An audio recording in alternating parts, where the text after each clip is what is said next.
Marc Masip es el CEO y fundador del programa Desconecta. Licenciado en Psicología, MBA y experto en adicciones a las nuevas tecnologías, tiene centros especializados en Barcelona y Madrid, 110 y 90 pacientes respectivamente, con edades entre 11 y 19 años. Todos orientados específicamente a los trastornos adolescentes derivados de la dependencia respecto a los dispositivos móviles, con un colegio psicopedagógico, un hospital de día y un instituto psicológico. Primero, padres, atentos a vuestros hijos, ya, siempre, inmediato, por eso has decidido tenerlos, aunque cueste. Se ha demostrado que los padres no sabemos gestionar tiempo con nuestros hijos sin las pantallas por en medio. Y esto es muy triste, pero es una realidad. Esto está generando una generación de adolescentes cobardes. Yo, por ejemplo, no ceno contigo si estás con el móvil.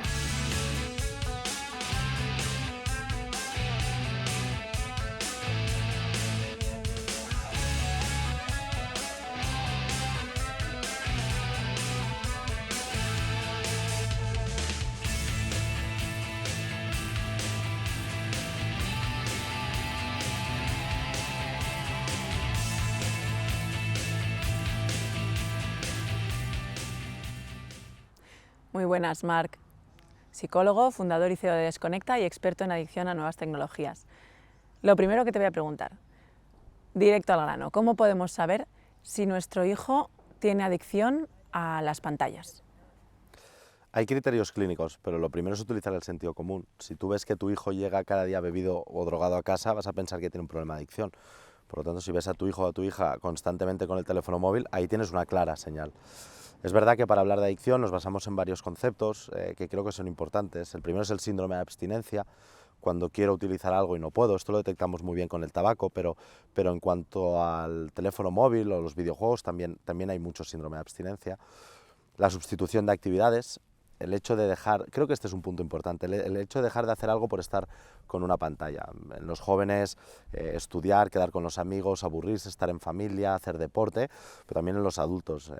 A veces cogemos el móvil y vamos a mirar una cosa, acabamos viendo 10, ha pasado más tiempo del que pensábamos, hemos perdido el control y hemos evadido, relajado, y eso también es una señal de dependencia. Luego es verdad que hay señales más puntuales, como puede ser la agresividad, el estrés, la frustración, problemas de sueño, rendimiento académico, casos muy extremos, problemas con la alimentación o la higiene por este desorden que puede haber. Y sobre todo, en el momento que ya hemos decidido cambiar, en el momento que hemos visto que teníamos un problema y que queremos hacer un cambio en nuestro uso, no poder.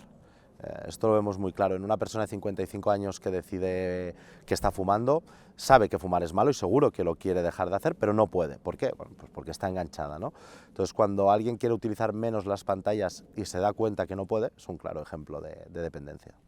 Entonces, si yo pienso que mi hijo puede estar en esa situación, pero no haber llegado, porque supongo que hay grados en el síndrome de abstinencia, ¿hay algún punto intermedio en el que yo pueda frenarlo antes de que mi hijo llegue a la adicción?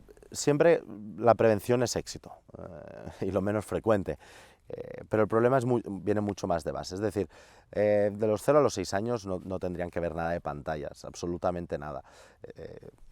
Con lo cual, ahí ya tenemos un trabajo de prevención alto. Aunque quieras cenar tranquilo o estar tranquilo, no deberían ver pantallas. Después ya empezamos con problemas más de fondo. Las aulas, no deberían haber pantallas en las aulas de ningún tipo, o si las hubiera fuera puntual para educar en el buen uso. No puede ser que los adolescentes lleven el móvil al colegio, ni tan solo en los patios, que es un momento en los recreos para sociabilizar, para estar con los amigos, para conocerse, no para estar todos mirando una pantalla, ¿no?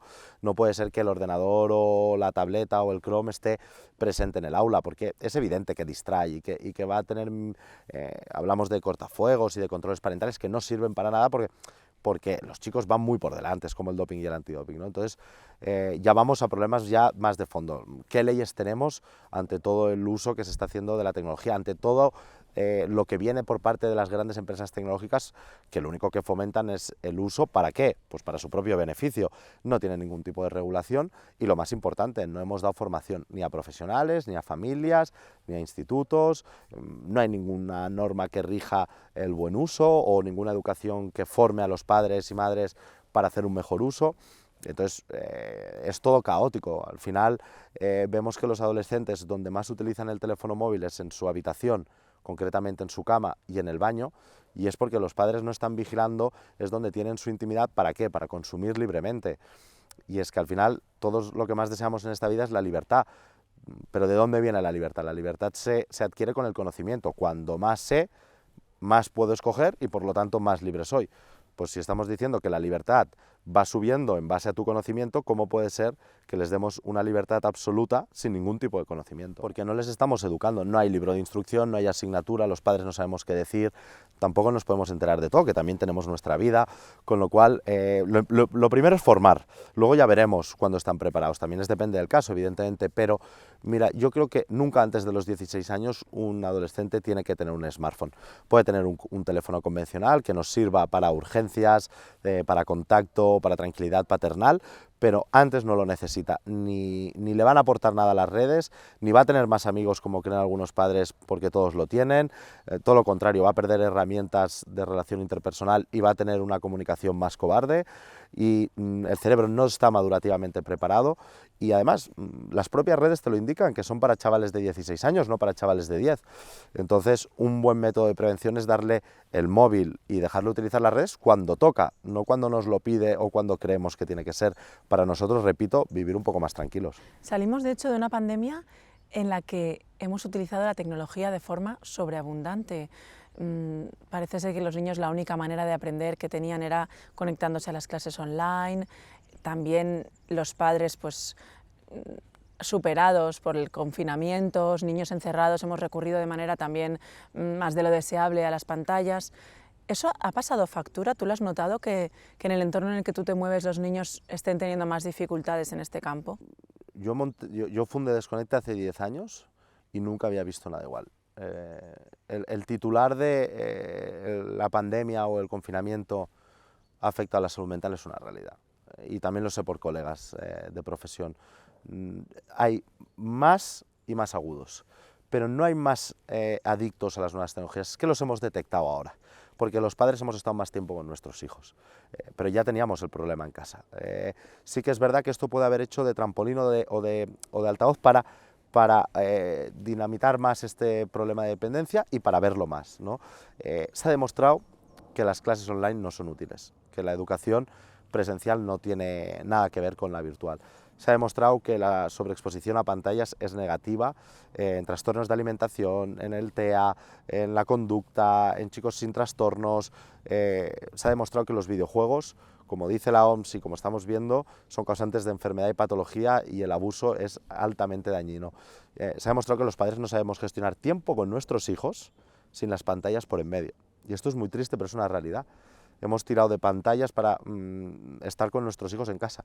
La pandemia era un momento único e irrepetible, una oportunidad genuina para pasar rato con nuestros hijos y conocernos mejor, para hacer juegos de mesa, para hablar con ellos, para enfadarnos, para debatir, y lo que hemos hecho es que utilicen más las pantallas ellos y nosotros. Ahora que dices esto de enfadarnos más, lo de la tolerancia, la baja tolerancia a la frustración, o la tolerancia a la frustración, que es una terminología que se usa mucho ahora, parece que va muy relacionada con el uso de las pantallas o cómo los padres acudimos a ellas, pues a lo mejor para solucionar una pataleta, para niño, voy a cortarte las uñas, siéntate y estate quieto, toma, o el pelo, o yo qué sé, o lo que decías antes de vamos a cenar tranquilos, toma, te pongo una peli o unos dibujitos o un juego de no sé qué, y parece, puede ser que en el mundo educativo esté relacionada esta baja tolerancia a la frustración que dicen que padecemos actualmente, sobre todo en los menores, con el uso y abuso que podemos hacer quizá los padres de las pantallas. Totalmente, y en dos partes, ¿no? Al final, ahora podemos hablar de ello, pero el móvil es síntoma de. Al final el móvil, si lo dejas aquí encima, no nos va a causar ningún problema. El problema es en el uso. Es verdad que no es comparable con un martillo, porque dicen el martillo si lo utilizas bien es útil, si lo utilizas mal puede ser dañino, el móvil igual, no. No conozco a nadie adicto a los martillos, ni nadie que lleve un martillo todo el día encima, ni nadie que sin el martillo parece que se le acabe el mundo. Entonces, es verdad que el uso es el que hace el ser humano, pero también es verdad que detrás hay unas plataformas, unas aplicaciones absolutamente adictivas. Entonces, pero vayamos a lo que me preguntas de la frustración. al final es una mala gestión de las emociones. Es decir, cuando yo tengo una adicción o tengo un trastorno, en este caso al teléfono móvil, videojuegos o a las drogas, exactamente igual, es porque hay una mala gestión de mis emociones, hay un origen, hay un malestar, que es el que se debe tratar, y lo otro es una sintomatología, ¿no? ¿De dónde viene esta mala gestión de las emociones? Pues de no trabajar el autoestima, de no trabajar, de no estar pendiente de mi hijo, de que mi hijo haya tenido un problema de bullying, de que mi hijo no sepa relacionarse, etcétera, etcétera. Ese es el real problema, ¿no? Entonces, primero, padres, atentos a vuestros hijos. Ya, siempre, inmediato, por eso has decidido tenerlos, aunque cueste. Y después, el hecho de no aburrirnos, que todo sea inmediato, de poder coger el móvil y tenerlo todo, bueno, ha generado una dificultad a tolerar la frustración, porque todos ya, los niños, no nos vamos a engañar, están más protegidos. Ahora el sistema educativo dice que hasta no hace falta estudiar, porque vas a pasar de curso igual. Padres y madres sobreprotegemos a nuestros hijos. Antes, si un profesor expulsaba a un alumno de clase, luego tenía una bronca en casa. Ahora el profesor tiene la bronca por haberlo expulsado, ¿no? Entonces hay una sobreprotección evidente con nuestros hijos, que no les dejamos caer, que no les dejamos levantarse, que no les dejamos forjarse, y esto pues hace que, claro, no sé cuándo vayan a pedir una hipoteca, pedir un piso o comprarse un coche, pues bueno, ¿cómo lo harán? Porque al final no están acostumbrados al no, y tampoco los estamos educando hacia eso, ¿no? Entonces creo que nos toca también educar un poquito en la exigencia de la frustración, y además eso en las redes sociales se ve muy bien, ¿no? Nosotros somos lo que somos, da igual, pero en las redes siempre vendemos nuestra mejor versión, ¿no? Entonces la diferencia entre lo que eres y lo que dices ser en las redes genera frustración. Esta diferencia, cuanto más grande es, más frustración genera, porque al final hay un día donde estás durmiendo y dices, bueno, digo que soy esto, pero realmente soy esto, entonces me gustaría ser esto, pero sé que no lo soy, ¿no? A veces es una falsa idealización, porque quieres ser cosas que realmente no tienen valor, ¿no? La frustración tiene dos amigas, la adicción y la depresión. Entonces, o empezamos a educar en esta gestión de las emociones, o vamos a encontrar niños frustrados, que luego son niños enfermos, o niños con capacidad para relacionarse de forma no sana. Dicen, de hecho, que cada vez más los jóvenes sienten ansiedad cuando reciben una llamada o tienen que hacer una llamada, porque están tan acostumbrados a relacionarse por WhatsApp, por redes sociales, que el tú a tú les genera una situación de estrés. Viendo el estudio de la UOC, donde dice que el 81% de los jóvenes tienen ansiedad antes de hacer una llamada, es que lo veo normal. La comunicación adolescente a día de hoy es a través de una pantalla. Esto está generando una generación de adolescentes cobardes, que son capaces de decir todo a través de una pantalla, pero que no tienen habilidades sociales ni herramientas interpersonales para decirlo a la cara.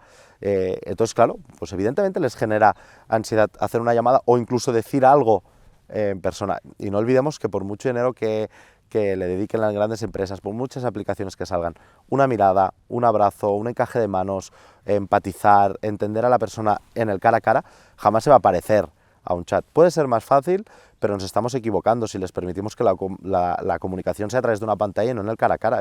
El poder de esto nunca va a poder superarse por la tecnología. Y en el tema de los videojuegos, la manera de jugar también ha cambiado un poco, ¿no? Porque igual que las relaciones se hacen más a través de WhatsApp o redes sociales, a veces la manera de jugar no es ya todos juntos con el videojuego, sino cada uno en su habitación, con su micrófono, desde su casa, conectándose con amigos o gente incluso desconocida. Yo oía el otro día a unas familias que decían, es que mi hijo juega videojuegos con amigos. No, tu hijo está jugando solo en una habitación horas y horas. No, es que juega 2 horas o 1 hora porque es un niño obediente y por lo tanto, sí, pero ¿y si no estuvieras en casa? Ah, no, entonces jugaría 20 horas. Bueno, pues entonces no estamos educando, lo que estamos es limitando, pero no estamos yendo al fondo, ¿no? Los videojuegos tienen un componente nocivo, actualmente muchos de ellos, y adictivo, yo te diría que es superior a las redes sociales. No olvidemos que la Organización Mundial de la Salud ya ha dicho que es causante de enfermedad y patología, guste o no guste. Nosotros desde hace 5 años el tratamiento que hacemos es para abstinencia total, como en drogas y alcohol, es decir, el que es adicto a los videojuegos no vuelve a jugar a videojuegos, con resultados terapéuticos excelentes. Y estamos viendo un tipo de videojuego que busca una recompensa muy clara hacia el uso, el enganche. Hay un lobby económico detrás de los videojuegos enorme, y estamos viendo estragos en los adolescentes, están muy enganchados a los videojuegos. Evidentemente el videojuego en sí, como hablábamos antes, no es el único problema, es verdad que hay detrás algo que me lleva a buscar un espacio de relajación, de evasión, donde me siento cómodo, pero el videojuego tiene elementos adictivos igual que los tiene la droga. Oía el otro día un gamer que me decía: no tienes ni idea, el problema de este chico no son los videojuegos, en el videojuego es donde se siente bien. Sí, es verdad, en el videojuego se siente bien, pero no estás curando su problema, que era un problema de bullying en el colegio y de falta de herramientas y de empoderación y de autoestima. No jugando se le va a pasar esto. Tiene que hacer un tratamiento no contra los videojuegos seguramente, sino contra lo que le está pasando, pero la solución no pasa por drogarse o por jugar a videojuegos, pasa por tratarlo. Y el videojuego hace la misma función que las drogas. Lo que pasa es que si el videojuego está creado para producir adicción, ¿hay algún punto en que los padres podamos abrir la manga y decir, bueno, pues los viernes se juega un rato a no sé qué juego, depende de la edad, depende del niño? Cuando abrimos la manga, abrimos las posibilidades de problemática. Imagínate que le dices a tu hijo: si te portas bien, el viernes puedes fumar, o si te portas bien, el viernes te puedes drogar.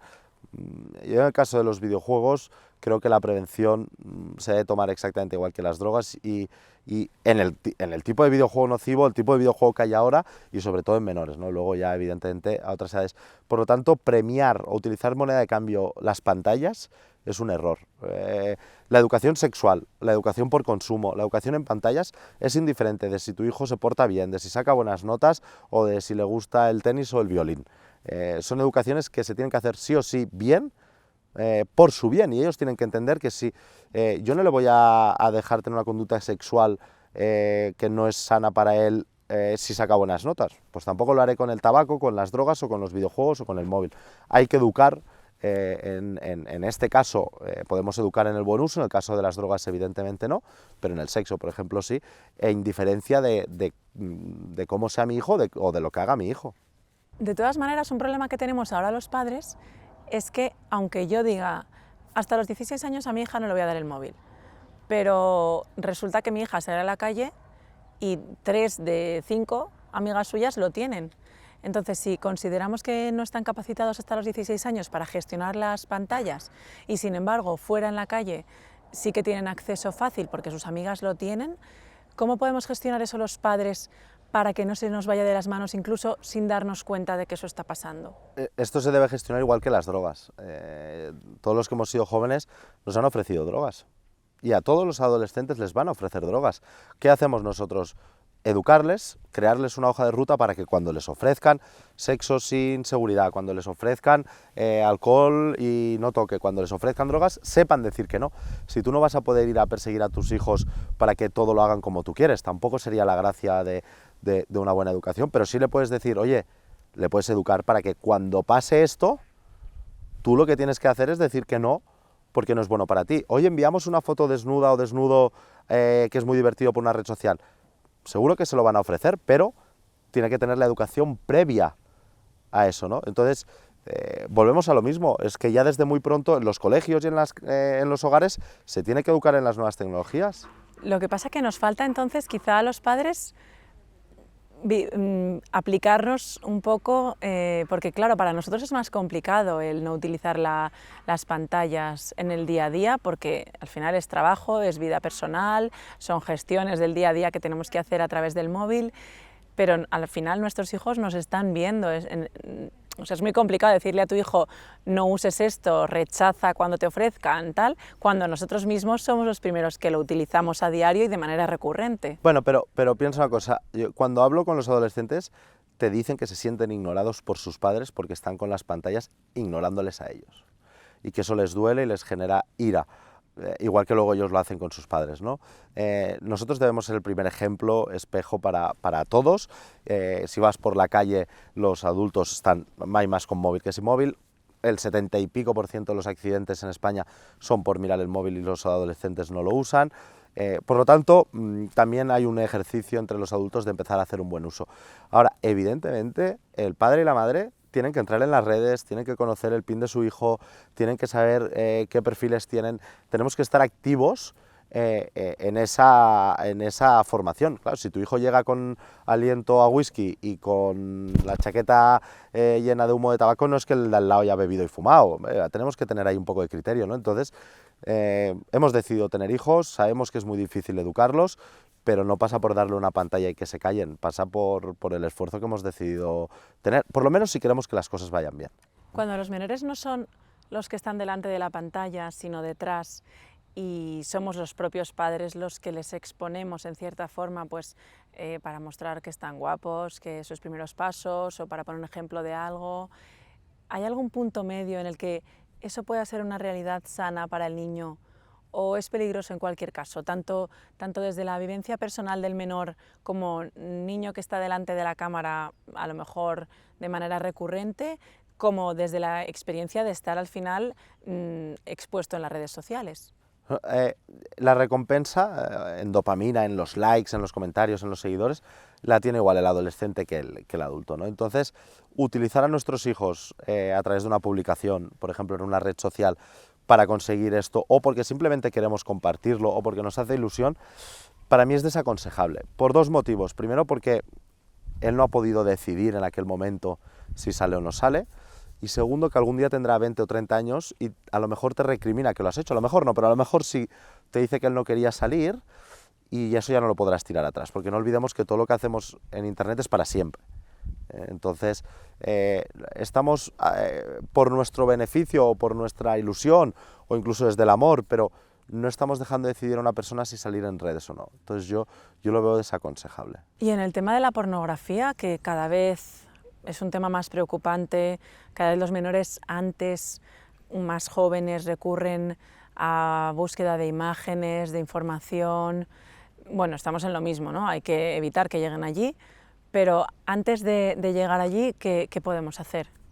Yo en pornografía y en casas de apuestas y juego online sería mucho más taxativo. Es decir, es intolerable que en España a los 8 años tengan acceso a la pornografía actualmente. Es intolerable que en 2, 3, 4 segundos puedan ver contenido sexual explícito con total libertad. Que no haya ningún tipo de control sobre cierta pornografía machista, asquerosa y que no está educando en absoluto en el sexo. Es intolerable que en la mitad de un partido de fútbol, en el descanso de un partido de fútbol, salgan anuncios de casas de apuestas y tampoco de madrugada como hemos hecho ahora, porque justamente es cuando están ahí jugando, ¿no? Es intolerable que puedan jugar a casinos online o apuestas online los menores. Ahí ya no hablamos de educación, ahí hablamos de una necesidad de ley estatal clara y urgente para que los menores no puedan consumir pornografía, no puedan hacer apuestas y no puedan tener una casa, en este caso deportiva y demás. Pero eso es urgente. Aquí ya no hay ni educación ni no educación. Ya educaremos en sexualidad cuando toque, pero que tengan la libertad absoluta de ver pornografía a estas edades, o a los 10 o a los 12, me da igual, es intolerable porque no estamos educando ni en el sexo ni en el amor de forma correcta. Y en el tema de los nativos digitales, que es un término que se utiliza mucho y parece que los alucinas de cómo un bebé de 10 meses se siente atraído por las pantallas, quiere coger el móvil, enseguida aprenden cómo mover el dedo para coger esto, hacer lo otro, saben perfectamente, pero sienten un gran atractivo y quizás un tema que también habría que discutir, el cómo están diseñadas estas plataformas, estos aparatos para crear semejante capacidad de atractivo desde los 0 meses hasta los 80 años. Les llamamos nativos digitales cuando son analfabetos digitales. Desde luego no han nacido allí y no tienen conocimiento sobre eso, entonces ni saben utilizarlo, por lo menos correctamente. Así que de nativos digitales poco, son analfabetos digitales. Los que son muy sabios digitales son los que crean los elementos tecnológicos adictivos como para que se enganchen lo suficiente y tengan se puedan lucrar con estos niños, ¿no? También es verdad que si tú a un niño no le das un móvil de los 0 a los 3, a los 4 no te lo pide. Si no te ven usarlo, tampoco te lo piden. Entonces, si no tiene conocimiento suficiente tan pequeño, tampoco te lo piden. Quizá en la adolescencia es más complicado porque ven al entorno, ¿no? Utilizarlo constantemente. pero hay una responsabilidad en las grandes corporativas tecnológicas sobre el daño que están haciendo para lucrarse económicamente. Luego lees noticias de que son los propios altos ejecutivos que los llevan a colegios sin tecnología, ¿no?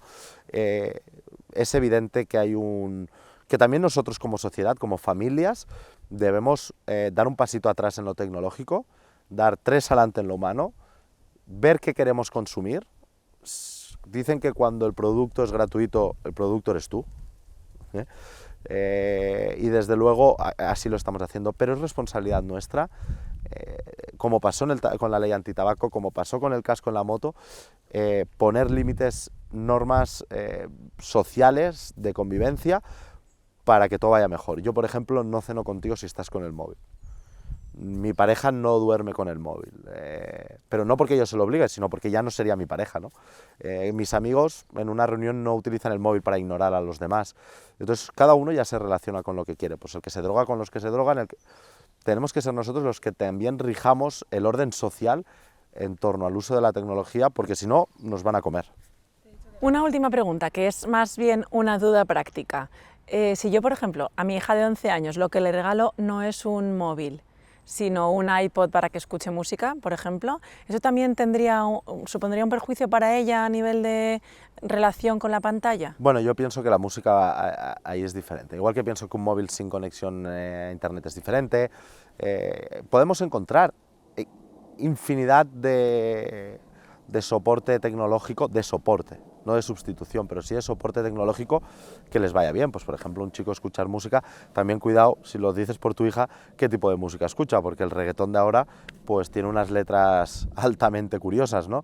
Pero sí que la tecnología tiene partes muy positivas, pero siempre son más a más como soporte, no sustitutivas de nada. O sea, nunca vas a poder dar un abrazo por WhatsApp o un beso por Instagram o pedir matrimonio por Snapchat. Entonces, tengamos la conciencia de que lo primero somos nosotros y que lo otro solo tiene que ser un soporte que nos ayude.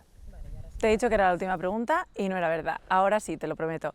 Vuelvo al principio de la conversación cuando has dicho que no debería haber pantallas en las aulas. En Silicon Valley es muy conocido el caso de que, vamos, todos hemos escuchado que en los colegios de los hijos de los grandes magnates de las tecnológicas están tajantemente prohibidas y restringido el uso y el acceso a las pantallas. ¿En España existen modelos de educación de ese estilo? Y también además investigadores, lo que es quizá más importante, ¿no? Científicos, investigadores, divulgadores que den importancia y expliquen el porqué de ese razonamiento, de esa metodología, y porque a veces también los padres necesitamos esa información para, como decías, decidir libremente las opciones educativas para nuestros hijos. Si no conocemos los perjuicios que eso puede suponer, es más complicado. Bueno, el tema de las pantallas en los colegios yo creo que es delicado. Para empezar, no veo ningún niño haciendo Words, PDFs o examinando lo que es un hardware, un software por la calle. Están todos con las redes sociales. Entonces, esto de que hay que educar en las pantallas en el aula, yo lo veo complicado. Cuando hablas con la gran mayoría de profesores, te dicen que gestionar un aula de 30 con móviles, tabletas y ordenadores es imposible. Desde luego yo, si me pusieran ahora a estudiar matemáticas o a ver un partido de fútbol a través del ordenador, cuando hablo con los chicos me dicen que juegan en el aula, en los colegios que tienen el móvil, que juegan en el aula sin que el profesor lo vea, donde hay teléfono en el aula, el centro educativo te lo dice, que el conflicto es altísimo porque se lo quitan, no se lo quitan, que se lo puedo quitar, ¿no? Entonces yo soy partidario de una educación sin pantallas o con pantallas como herramienta, es decir, pues un método Montessori, que me parece un método muy interesante, el que tenemos nosotros en el colegio, que es 0 pantallas, padres que lleváis a vuestros hijos a sitios donde es libro, proyecto, pizarra, bolígrafo, y luego si hay algo, ya te hablaría en una secundaria, desde luego antes de la secundaria ni se me pasaría por la cabeza pues que les enseñen a utilizar el Word, el PDF, el software. Evidentemente hay plataformas que nos pueden servir para educar, pero un ordenador en el aula o un móvil en el aula, para mí, te da muy poquito en contra lo que te quita. Entonces, si ya es difícil que presten atención con TDAH, sin TDAH, con adolescencia, si tienen un ordenador ahí, se le va a generar muchísima distracción. Dicen que esto ayuda a mejorar, que hay estudios que ayudan a mejorar el método de aprendizaje. Bueno, primero hemos de ver quién ha hecho estos estudios, quién los ha pagado. Porque al final siempre acaba viendo a alguien que le interesa luego vender no sé qué. Entonces, yo no sé, nosotros nos formamos sin pantallas y todo ha ido muy bien. Lo que ahora estamos viendo que con las pantallas hay unas consecuencias que quizás no son del aprendizaje, que les llevan a luego a ser más adictos, o luego quererlo utilizar más, o más movidos, o más distraídos. Por lo tanto, en mi humilde opinión, la educación sin pantallas funciona bien. Nosotros en el colegio no tienen móvil, y en el patio, en vez de haber silencio, hay chicos hablando entre ellos, haciéndose amigos, discutiendo, haciendo las paces, jugando, saltando, ensuciándose, que no pasa nada. Yo creo que es muy bueno que los humanos nos relacionemos entre nosotros, y luego en el aula aprenden perfectamente todo el conocimiento necesario y más para adquirir, por ejemplo, para una selectividad, una OBAU, o para aprender en valores, en criterio personal adolescente, en poder crear conceptos que no solo sea el utilizar una pantalla. Muchas gracias, Marc. Pues poco a poco que vayamos entrando en conciencia, que cada vez surjan más voces como la tuya, que nos den la formación y conocimiento que los padres necesitamos para saber exactamente cómo repercute el uso de la tecnología en nuestras vidas, en nuestros hogares. También pues, una llamada a la responsabilidad por parte de los colegios, de las empresas, de los sectores políticos, y que gracias a esto cada vez haya menos gente en tus centros que sea por problemas de adicción a la tecnología. Muchas gracias a vosotros. Gracias, Marc.